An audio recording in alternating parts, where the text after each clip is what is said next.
Comics number 244, DC Comics publication, Superman's Undersea Kingdom.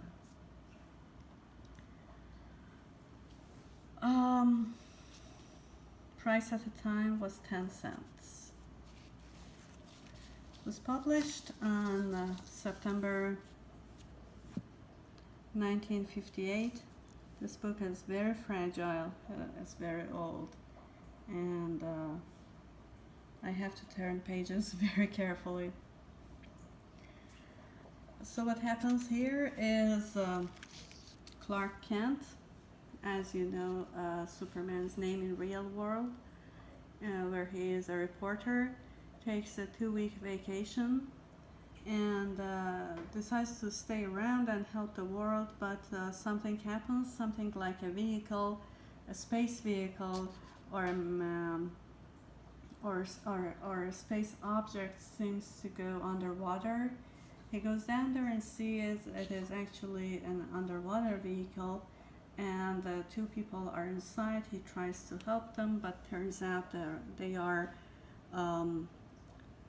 sea people, a merman and a mermaid, and they prefer to be underwater. And one thing goes to another. Superman starts his underwater kingdom and disappears from the upper world. There's a lot of concern in the upper world about Superman not being around. One thing about these books is you see other stories in the middle of the Superman story, and you see a lot of beautiful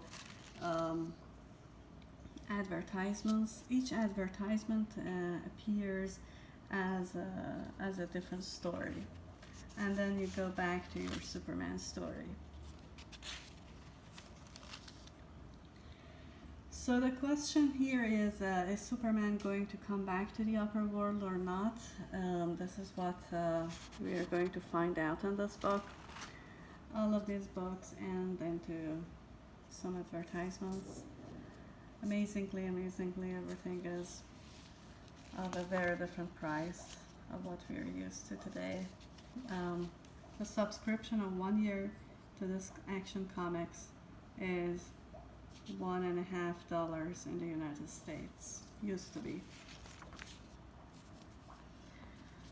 So I am sure as ever that you see how this book is falling apart.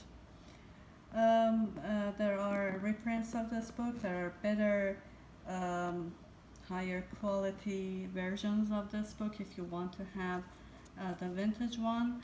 And there are also digital copies of it. I hope you read and enjoy it.